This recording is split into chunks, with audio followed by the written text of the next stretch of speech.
Movie के start में हमें एक लड़की टींचा को दिखाया जाता है जो कि जिम्नास्टिक की एक्सरसाइज कर रही थी। तभी उसके पीछे उसकी मदर आती है जो कि ब्लॉकिंग कर रही थी। टींचा की मदर आकर उसको गुदगुदी करती है। इसके बाद टींचा अपने फादर को गुदगुदी करती है और यहाँ पर हमें दिखाया जाता है कि ये एक हैप्पी फैमिली है। इन्होंने अपनी फैमिली का ब्लॉग बनाया था। इसके बाद ये इस ब्लॉग को एंड करते हैं और कैमरे में मौजूद ऑडियंस को बाय कहते हैं। तभी वहाँ पर विंडो से इनको आवाज सुनाई देती है। टींचा जब चेक करने जाती है तो उसको पता चलता है कि वहाँ पर एक बर्ड है, एक क्रो। जैसे ही ये विंडो खोलती है वो क्रो अंदर आ जाता है और फौरन से आकर इनकी ग्लास डेकोरेशन को तोड़ने लग जाता है। टींचा के फादर और इसके भाई इस क्रो को पकड़ने की कोशिश करते हैं, जबकि वहाँ पर हम इसकी मदर को देखते हैं जो अपने घर की डेकोरेशन के बारे में बहुत ज्यादा परेशान है कि ये क्रो कहीं उन्हें तोड़ ना दे। इस तरह से वो भी फ्लोर पर गिरकर टूट जाता है। अब जब वो क्रो फ्लोर पर आता है तो टींचा इस पर कपड़ा डालती है और इस क्रो को पकड़ लेती है और फिर जाकर अपनी मदर से पूछती है कि इस क्रो के साथ क्या करना चाहिए। इस पर उसकी मदर उस क्रो की गर्दन पकड़ती हैं और उसे मार देती हैं। ये देखकर टींचा बहुत ज्यादा परेशान हो गई थी। उसे उस क्रो की टेंशन हो रही थी और फिर वो अपनी मदर के ऑर्डर पर उस क्रो को बाहर लेकर जाती है और उसे डस्टबिन में फेंक देती है। और जब वो डस्टबिन को बंद कर अंदर जा रही थी तो वो इस बात को नोटिस नहीं करती कि वो क्रो तो अभी भी जिंदा है और वो क्रो अभी भी फड़फड़ा रहा था। इसके बाद हम टींचा को देखते हैं जो कि अपनी नेबर लड़की से मिलती है। इस लड़की का नाम रीटा है। रीटा ने एक प्यारा सा डॉग रखा हुआ था। टींचा उसको उठाना चाहती थी। रीटा इस बात पर उसको अलाउ कर देती है, मगर रीटा का वो डॉग टींचा को काट लेता है। रीटा ये देखकर बहुत ज्यादा हैरान हो गई थी क्योंकि उसके डॉग ने पहले कभी भी ऐसा किसी के साथ नहीं किया था। फिर इसके बाद हम रात का सीन देखते हैं जहाँ पर टींचा की मदर अपने बेटे को सुलाने के लिए गाना गा रही थी, मगर उनका बेटा बार बार अपनी मदर से कह रहा था कि ये गाना वो ज्यादा ऊंची आवाज में गाएं। फिर हम टींचा को देखते हैं जो अपनी मदर के पास आती है और आकर वो खुद भी गाना गाना स्टार्ट कर देती है और थोड़ी देर के बाद टींचा अपनी मदर के साथ अपने रूम में सोने के लिए जाती है। वहाँ पर टींचा की मदर टींचा को अपने ब्लॉग की एक वीडियो दिखा रही थी, जिस वीडियो में वो ये शो कर रही थी कि ये एक बहुत ही ज्यादा हैप्पी फैमिली है। नेक्स्ट डे टींचा अपनी मदर से कहती है जो उनके नेबर में लड़की रीटा आई है उसने उसे घर पर इनवाइट किया है, मगर इसकी मदर इससे कह रही थी कि बेटा जिम्नास्टिक पर ज्यादा तवज्जो दो क्योंकि उसमें कंपटीशन होने वाला था और टींचा की मदर ये चाहती थी कि वो इस कंपटीशन में जीते। अब जब टींचा सोने लगती है तो उसे एक अजीब सी आवाज सुनाई देती है। एक्चुअली में ये उसी क्रो की आवाज थी जिसको इसकी मदर ने मार दिया था। ये जाकर डस्टबिन में उस क्रो को देखना चाहती थी जो सुबह इनके घर में आया था, मगर जब वो जाकर देखती है तो वो क्रो तो डस्टबिन में नहीं था। वो जंगल में चली जाती है उस आवाज के पीछे। वो जाकर देखती है कि वो क्रो जमीन पर पड़ा है और बहुत ज्यादा तकलीफ में है। ये उस क्रो को मुश्किल से निकालना चाहती थी। ये सोचती है कि क्यों ना मैं इस क्रो को एक ही दफा मार दूं। ये उस क्रो के सर पर पत्थर मारती है और उस बेचारे क्रो को मार देती है। पर तभी पास वाले घोंसले में इसको एक अंडा नजर आता है। ये अंडा पास ही इसके पड़ा था। टींचा इस अंडे को घर ले आती है। ये अंडे को गरमाइश देने के लिए अपने टेडी बियर के नीचे रख देती है। अगले दिन ये जिम्नास्टिक के लिए जाती है मगर अच्छा परफॉर्म नहीं कर पाती। ये बाकी लड़कियों की तरह जिम्नास्टिक में अच्छा परफॉर्म नहीं कर रही थी, इसीलिए इसकी कोच आकर इसको बताती है कि अगर वो जिम्नास्टिक जीतना चाहती है तो उसे अच्छा परफॉर्म करना होगा और इस तरह से जिस तरह से तुम परफॉर्म कर रही हो इस तरह तो तुम कंपटीशन को कभी भी जीत नहीं पाओगी। इसके बाद टींचा की फ्रेंड्स उसको घूमने फिरने के लिए बुलाती हैं, मगर ये अपनी फ्रेंड से कोई बहाना लगा देती है और मना कर देती है। मगर अब इसके बावजूद वहाँ पर एक लड़की टींचा को फिर भी बार बार इंसिस्ट कर रही थी अपने साथ आने के लिए, मगर अब जो बाकी लड़कियाँ थी वो ये कहकर चली जाती हैं कि टींचा तो हमारे साथ घूमने के लिए जाती ही नहीं है। वो ना पहले कभी जाती थी और ना आज जाएगी। टींचा बहुत ज्यादा परेशान थी। वो घर आ जाती है। घर आकर वो उसी एग को चेक करती है जो कि अब बड़ा हो गया था। ये उस एग के अंदर धड़कते हुए हार्ट की भी आवाज सुन सकती थी। कुछ दिन के बाद टींचा अपने फादर और अपने भाई के साथ एक ब्लॉग करती है। इसकी मदर भी कुछ दिनों के लिए बाहर गई हुई थी। जब वो वापस आती हैं तो वो अपने छोटे बेटे को गले लगा लेती हैं। टींचा की मदर किसी और आदमी को लाइक करती थी और ये बात इसको पता चल चुकी थी। ये सीक्रेट अपने फादर को बताना चाहती थी मगर खामोश रहती है और ये कहकर ये वापस आ जाती है कि मॉम का ब्लॉग सेमिनार बहुत अच्छा रहा। टींचा जब रूम में वापस आती है तो वो चेक करती है कि वो एग तो पहले से ज्यादा बड़ा हो गया था, इसीलिए वो अब उस एग को छुपाने के लिए टेडी बियर के अंदर रख देती है ताकि उस एग को कोई भी ना देख सके। इसीलिए वो जब रूम में जिम्नास्टिक कर रही होती है, मगर अब भी वो पहले की तरह अच्छा परफॉर्म नहीं कर पा रही थी, मगर इसकी मदर को इस पर ट्रस्ट था। वो कहती है कि तुम जरूर अच्छा परफॉर्म करोगी और कंपटीशन को जीतोगी। उसके क्लासेस में अब रीटा आती है। रीटा जो कि न्यू स्टूडेंट के तौर पर आई थी और रीटा यहाँ पर आकर बहुत अच्छा परफॉर्म करती है। टींचा की मदर भी उससे बहुत ज्यादा इम्प्रेस हो गई थी और वो भी यही चाहती थी उनकी बेटी भी रीटा की तरह ही परफॉर्म करे। टींचा की मदर काफी देर तक अपनी बेटी के पास खड़ी रहती है जब तक कि वो अच्छा परफॉर्म ना करे, और तभी कोच आकर कहता है कि लॉकअप का टाइम हो गया है। मगर टींचा की मदर ये कहती है कि उन्हें अभी भी यहीं रुकना है और वो बार बार उससे जिम्नास्टिक की प्रैक्टिस करवाती रहती है, यहाँ तक कि वो बहुत ही परफेक्ट लैंडिंग करती है। रात को हम टींचा को देखते हैं, वो उसी बढ़ते हुए एग को ऑब्जर्व कर रही थी जिसमें से उसको स्लाइव्स नजर आती हैं।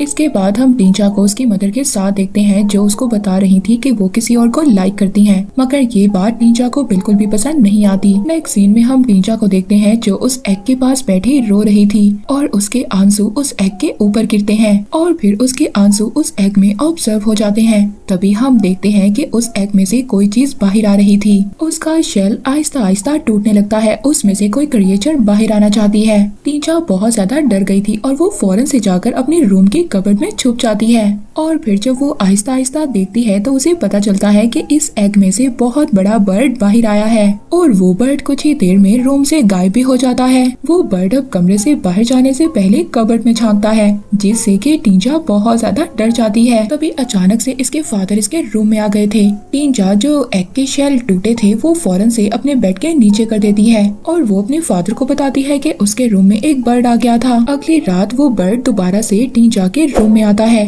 टींचा उस बर्ड को देखकर बहुत ज्यादा डर जाती है। वो बर्ड टींचा के पास आता है और तभी उसे पता चलता है कि ये बर्ड उसको नुकसान नहीं पहुंचाएगा। वो बर्ड टींचा को हाथ लगाने देता है। इसको बर्ड से स्मेल आ रही थी इसलिए ये इस बर्ड को अब नहलाने के लिए ले जाती है। अब ये उस बर्ड से डर नहीं रही थी। ये दोनों मिलकर टब में खेलते हैं, मगर जब इसका छोटा भाई रूम में आता है वो टींचा का वॉशरूम यूज करना चाहता था, मगर तभी फौरन से टींचा रूम बंद कर लेती है ताकि ये इस बर्ड को देख ना ले। अब जब टींचा रात को सो जाती है तो वो बर्ड बेड के नीचे जाकर रोने लग जाता है। टींचा उसको गाना गाकर सुलाती है और फिर बर्ड भी सो जाता है, टींचा भी सो जाती है। पर थोड़ी ही देर बाद एक डॉग के भौंकने की वजह से वो बर्ड की नींद खराब हो जाती है और वो जाग कर रूम से बाहर चला जाता है और ये बर्ड जाकर उसी डॉग को मार देता है जो कि बहुत देर से भौंक रहा था। जब टींचा जागती है तो वो बर्ड उसके ऊपर था, मगर साथ ही वो उस डॉग की डेड बॉडी को भी देखती है। टींचा बहुत ज्यादा परेशान हो गई थी। वो उस डॉग की लाश को दफना देती है और ऐसा करते हुए इसका छोटा भाई इसको देख लेता है और वो इस बात से भी परेशान था कि रात को भी टींचा ने उसको रूम में नहीं आने दिया था, मगर अब वो अगले दिन अपने फादर के साथ टींचा के रूम में आ जाता है। टींचा के फादर को अपने बेटे की बातों पर बिल्कुल भी बिलीव नहीं था और वो यहाँ से चले जाते हैं।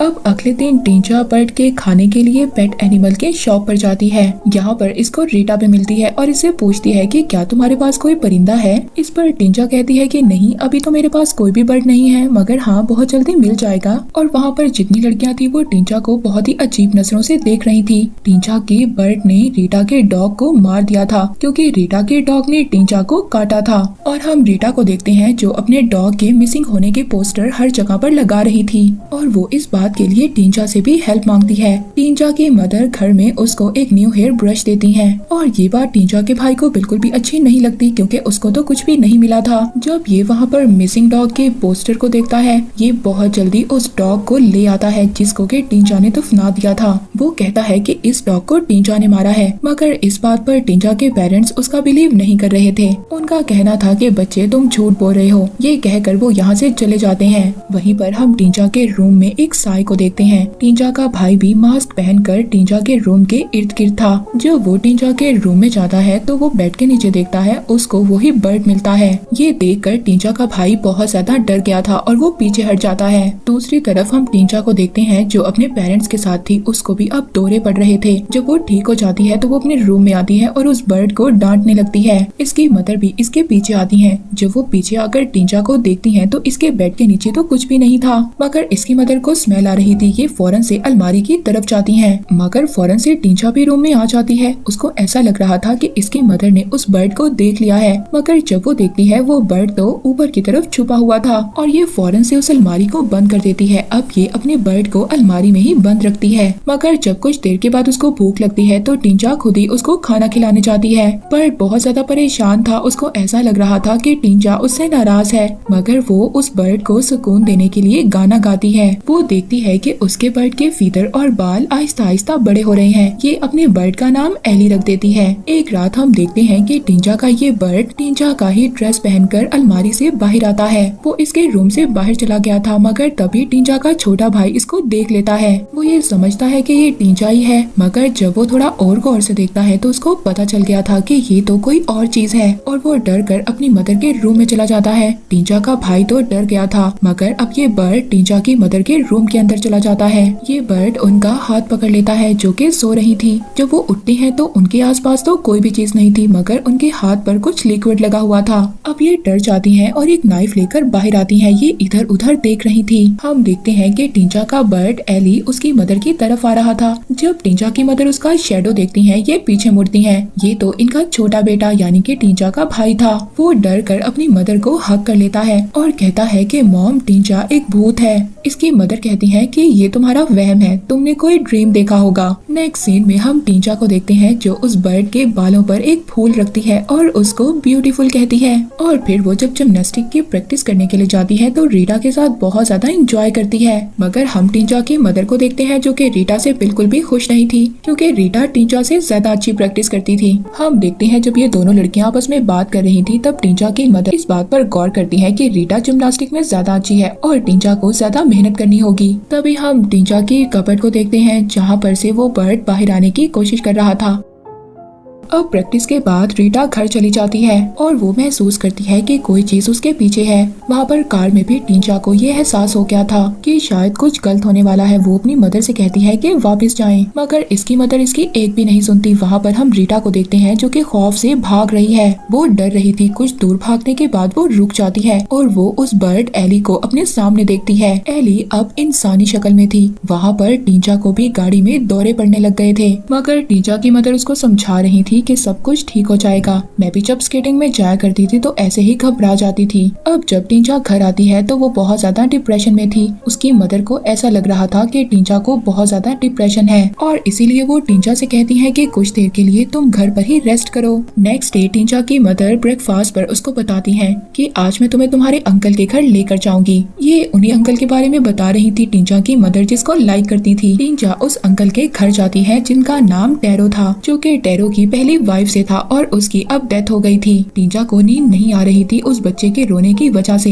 तभी वो विंडो पर अपने बर्ड एली को देखती है जो कि अब आकर टींचा के साथ बेड पर लेटकर सो जाता है। नेक्स्ट डे टींचा की मदर ब्रेकफास्ट से पहले कुछ पिक्चर्स लेती है, मगर यहाँ पर टैरो को ये बात बिल्कुल भी पसंद नहीं थी कि उसके घर की पिक्चर्स को कहीं पर भी कोई भी शेयर करे। तो उसकी मदर कहती है तुम फिक्र मत करो, मैं ये सोशल मीडिया पर अपलोड नहीं करूंगी। टींचा की मदर उस आदमी की बेटी को खाना खिला रही थी, पर तभी अब वहाँ पर खाते हुए टींचा के हाथ से खाना गिर जाता है। वो आदमी टैरो कहता है कि इसमें कोई बड़ी बात नहीं है। वो खुद ही खाना गिरा देता है और कहता है देखो मुझसे भी खाना गिर सकता है। फिर हमें टींचा की मदर को दिखाया जाता है जो रीटा के बारे में एक न्यूज सुनती है और वो टींचा को अब हॉस्पिटल ले जाती है। वो देखती है कि रीटा को तो बहुत ज्यादा चोटें आई हुई थी। टींचा रीटा का हाथ पकड़ना चाहती थी, मगर जैसे ही वो उठती है वो जोर से चिल्लाने लग जाती है। ये बहुत ज्यादा घबरा जाती है और वापस घर आ जाती है। ये आकर अपने एली बर्ड से पूछती है कि तुमने ऐसा क्यों किया। ये उस पर बहुत ज्यादा गुस्सा कर रही थी। ये एली को थप्पड़ मारना चाहती थी, मगर ये उसे कुछ भी नहीं कहती और अपने ही मुंह पर थप्पड़ मार लेती है। मगर तभी हम देखते हैं कि एली आकर इसको हक कर लेता है ताकि ये इसको कंफर्ट दे। तभी हम देखते हैं कि उस बर्ड एली का चेहरा टींचा की तरह हो गया था। नेक्स्ट सीन में हम टींचा को उसी आदमी टैरो के साथ देखते हैं। वो उसको बता रहा था कि उसे टूटी हुई चीजों को ठीक करना अच्छा लगता है और फिर वो उसको बहुत सारे कॉम्पिटिशन्स का भी बताता है जो उसने बहुत अच्छे परफॉर्म किए। टिंचा भी उसको अपने जिम्नास्टिक के बारे में बताती है और जब वो अच्छे से परफॉर्म नहीं कर पा रही थी तो टैरो से कहता है कि क्या सच में तुम्हें जिम्नास्टिक पसंद है। वो कहती है कि हाँ, ये एक अच्छी गेम है। तभी ये रूम से चीख की आवाज सुनती है। ये फौरन से भागती है ताकि ये जाकर एली को खाना खिला सके। टैरो भी इसके पीछे जाकर देखना चाहता था। वो दरवाजा खोलने की कोशिश करता है जबकि टिंचा उसको बंद करने की कोशिश कर रही थी, मगर वो दरवाजा खोल ही लेता है और वो अपने सामने एली को देखता है। उसको देखकर कोई भी हैरानी नहीं होती क्योंकि वो ये समझ रहा था कि वो टिंचा ही है। ये एली को प्याले से अजीब तरह से खाना खाते हुए देखता है। वो कहता है कि वो टिंचा की मदर को बुलाएगा। तभी हम देखते हैं कि एली टैरो पर अटैक कर देता है। टिंचा उसको बचाने के लिए रूम को बंद कर देती है, पर तभी इन सब में टैरो का हाथ दरवाजे में आ जाता है। टिंचा बहुत ज्यादा कोशिश करने के बाद उसका हाथ बाहर निकालती है। टैरो अब वहाँ से चला गया था और वो अपने हाथ पर पट्टी बांध रहा था। तभी हम उसके पीछे टिंचा को देखते हैं। इसने अपना सामान बांध लिया था और अब ये यहाँ से जाना चाहती थी। टिंचा कहती है कि मुझे यहाँ से चले जाना चाहिए, मगर टैरो कह रहा था कि तुम्हें यहाँ से जाने की कोई भी जरूरत नहीं है। टिंचा बार बार टैरो से सॉरी बोल रही थी, मगर टैरो कहता है कि मैं तुम्हारी मदर से बात करूंगा। वो कहता है सब कुछ ठीक हो जाएगा, मगर टिंचा कहती है कि प्लीज ये सीक्रेट रखना, मेरी मदर को कुछ भी मत बताना। टैरो टिंचा से पूछता है कि तुम्हें गुस्सा इसलिए तो नहीं आता कि तुम्हें जबरदस्ती कंपटीशन में पार्टिसिपेट करवाया जा रहा है। इस बात पर टिंचा कोई भी जवाब नहीं देती। तभी इसकी मदर भी वहाँ पर आ जाती है जो इसको कंपटीशन के लिए लेकर जा रही थी। टिंचा की मदर जाने से पहले उससे प्रैक्टिस करवाती है। जाते हुए टिंचा जब वो छोटे बेबी को देखती है तो कहती है इसको भी साथ लेकर जाना चाहिए, क्योंकि उसने विंडो में अपने बर्ड एली को देख लिया था और उसको ये डर था कि कहीं ये इस छोटे बेबी को नुकसान न पहुंचा दे। मगर उसकी मदर उस छोटी बच्ची को साथ लेकर नहीं जाना चाहती थी। अब जब ये कंपटीशन में आकर वहाँ पर परफॉर्म कर रही थी तभी इसको फील होता है कि एली कुछ गलत करने वाला है उस छोटे बेबी के साथ। वहाँ पर हम एली को भी देखते हैं जो उस छोटी बेबी के रूम में पहुँच गई थी। उसके पास एक एक्स थी। टिंचा परफॉर्म करते हुए नीचे गिर गई थी, जिससे कि उसके हाथ पर बहुत जोर से चोट लगती है और ये दर्द एली को भी फील हो रहा था। उसके हाथ से एक्स गिर जाती है, मगर तभी टैरो भी अपनी बेबी के रूम में आ जाता है। टैरो ने एली को देख लिया था और एली रूम से भाग जाती है और रूम में ये एक्स को भी देखता है। इसको ये समझ आ गई थी कि ये लड़की मेरे बेबी को मारने के लिए आई थी और टैरो अभी भी ये समझ रहा था कि ये तो टिंचा है, मगर ये तो एली थी। यहीं पर हम टिंचा को देखते हैं जो अपनी मदर के साथ वापस आ गई थी। उसकी मदर उससे बहुत ज्यादा नाराज थी क्योंकि उसने अच्छा परफॉर्म नहीं किया था, मगर वो उसको कुछ भी नहीं कहती क्योंकि उसका हाथ भी तो जख्मी हो गया था। अब टिंचा जब अपनी मदर के साथ घर वापस आ रही थी तो टैरो इसको अपने घर में आने नहीं देता। ये कहता है तुम्हारी बेटी नॉर्मल नहीं है, तुम इसका इलाज करवाओ। इसने मेरी छोटी सी बेबी को मारने की कोशिश की है। इस बात पर टिंचा की मदर इंसिस्ट करती है कि ऐसा कैसे हो सकता है, ये तो मेरे साथ थी, हम तो कंपटीशन में गए हुए थे और तुम ये कैसे कह सकते हो कि इसने तुम्हारी बेबी को नुकसान पहुँचाने की कोशिश की है। मगर टैरो इनकी कोई भी बात नहीं सुनता। अब जब टिंचा अपनी मदर के साथ घर वापस आ रही थी तो रास्ते में इसकी मदर बार बार चिल्ला रही थी और अपना सर कार के स्टेयर पर बार बार मार रही थी और इसकी मदर के फेस से ब्लड आ रहा था। ये टिंचा से कह रही थी कि मेरी लाइफ में और ज्यादा मुश्किलात को मत बढ़ाओ। जब ये घर आ जाते हैं तो टिंचा के फादर भी इसकी मदर को देखकर बहुत ज्यादा परेशान थे क्योंकि उनके फेस पर ब्लड लगा हुआ था। टिंचा जब अपने घर आ जाती है तो वो विंडो से एली को देखती है। अब इस बार टिंचा एली को अपने रूम में नहीं आने देती क्योंकि उसको ऐसा लग रहा था कि उसकी लाइफ में आने वाली मुश्किलात सिर्फ एली की वजह से है। एली जब वापस चली जाती है तो टिंचा के फादर भी एली को देखते हैं। उनको भी यही लग रहा था कि ये टिंचा है। वहीं पर हम टिंचा की मदर को देखते हैं जो कि वीडियोस अपलोड कर रही थी। टिंचा जब अपनी मदर के पास आती है तो इसकी मदर कहती है कि तुम्हारे में से स्मेल आती है। इस बात पर टिंचा नहाने चली जाती है। जब वो वॉशरूम में जाती है तो दोबारा से रूम में एली आ जाती है और वो आकर कबर्ड में बैठ जाती है। इसके फादर जब देखते हैं तो वो इसको प्राइवेसी देना चाहते थे ताकि ये कुछ देर के लिए अकेली रहे और इसको अपनी गलतियों का एहसास हो। वहाँ पर टिंचा जब अपनी मदर के पास वापस जाती है, इसकी मदर को इस पर बहुत ज्यादा गुस्सा था। वो इसकी ब्लॉगिंग वीडियो बनाना चाहती थी मगर अब वो उसके बालों में ब्रश कर रही थी। यहाँ पर टिंचा के बाल टूट जाते हैं और वहीं पर एली के भी बाल टूटते हैं। इस बात पर एली को बहुत ज्यादा गुस्सा आ जाता है और अब वो टिंचा की मदर पर भी अटैक करने आती है, मगर अब टिंचा अपनी मदर को बचाने के लिए आगे आ जाती है। जब इसकी मदर इन दोनों को देखती है तो ये शॉक्ड हो गई थी और अब टिंचा एली को दूर जाने का कहती है। वो अपनी मदर को सब सब कुछ बता देती है कि उसको एक एग मिला था जिसके बाद ये सब कुछ हुआ, मगर अब वो चाहती थी कि ये इससे दूर हो जाए। इस बात पर इसकी मदर इसको हक करती हैं और कहती हैं कि बेटा सब कुछ ठीक हो जाएगा। ये दोनों नाइफ पकड़ लेती हैं और इन्होंने अब सोच लिया था कि ये एली को मार देंगी, मगर तभी इनको शोर सुनाई देता है और ये शोर टींचा के फादर और छोटे भाई का था। ये फौरन से उनके पास जाती हैं और वहाँ पर जाकर टींचा की मदर उनको बताती है कि एक लड़की है बिल्कुल टींचा के जैसी है, आप दोनों को उससे बचकर रहना होगा। इस बात पर टींचा का भाई कहता है कि जो मैंने देखा था वो कोई ख्वाब नहीं था, और ये कहकर वो वहाँ से चला जाता है। टींचा की मदर टींचा के रूम में जाती हैं और उसकी कबर्ड को चेक करती हैं, मगर वहाँ पर अब एली नहीं थी। मगर तभी एली पीछे से आ गई थी और टींचा की मदर पर अटैक कर देती है। टींचा की मदर नीचे गिर गई थी, मगर उन्होंने नाइफ पकड़ी हुई थी और वो एली की टांगों पर अटैक कर देती है और उसकी पेन टींचा भी फील करती है। फिर इसके बाद टींचा की मदर खड़ी हो जाती है और अब वो एली को मारना चाहती थी, मगर टींचा को ये बात बहुत ज्यादा बुरी लगती है। वो ये नहीं चाहती थी कि उसकी मदर एली को मार दे। टींचा की मदर जब एली पर अटैक कर रही थी तो तभी अचानक से टींचा उनके सामने आ जाती है। इस बात पर टींचा की मदर बहुत ज्यादा चिल्लाती है, ये क्या, मैंने अपनी बेटी को ही मार दिया। टींचा एली के ऊपर जाकर गिर जाती है और उसका ब्लड एली के मुंह में जा रहा था। वहाँ पर टींचा के फादर और उसका छोटा भाई भी आ गया था। ये दोनों आकर देखते हैं तो टींचा की तो डेथ हो गई थी, जबकि वहाँ पर हम एली को देखते हैं जो बिल्कुल टींचा के जैसी हो गई है। उसका जो फेस जख्मी हो गया था वो भी बिल्कुल ठीक हो गया था और अब वो खड़ी हो जाती है। उसको देखकर ऐसा लग रहा था कि जैसे ये कोई दूसरी टींचा है। वहीं पर हम टींचा की मदर को देखते हैं जो कि जोर जोर से रो रही थी और इसी सैड एंडिंग के साथ ये